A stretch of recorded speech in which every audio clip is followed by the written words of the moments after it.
6 panel kurti কাট করব আমরা এখানে, তার সাথে প্লিটও থাকবে কিন্তু এই সাইড প্লিটেড। তো আমরা এখানে চলি পাটটা কাট করছি, 2.5 মিটার ফ্যাব্রিক দিয়ে তৈরি করছি। আর এখানে এই চলি পাটের সাথে পাশ থেকে কিন্তু ফ্যাব্রিকটা দিয়ে আমরা আমাদের স্লিভটাও বার করে ফেলতে পারবো। তো দেখুন এখানে ভীষণ সুন্দর স্লিভও তৈরি হয়েছে। আর চলি পাটটা কিন্তু নর্মাল যেরকম আপনার মাপ সেই মতনভাবে ব্যাক এবং ফ্রন্ট পার্টের জন্য মার্ক করে এভাবে তৈরি করে নিলাম।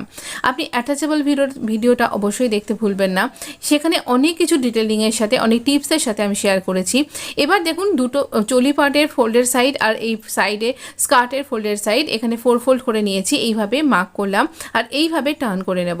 তো আমাদের এখানে এক্সট্রা ফ্যাব্রিকটাতে আমরা এখানটাতে এইরকমভাবে কিন্তু একটা সুন্দর করে আমরা প্লিট দিয়ে নেব।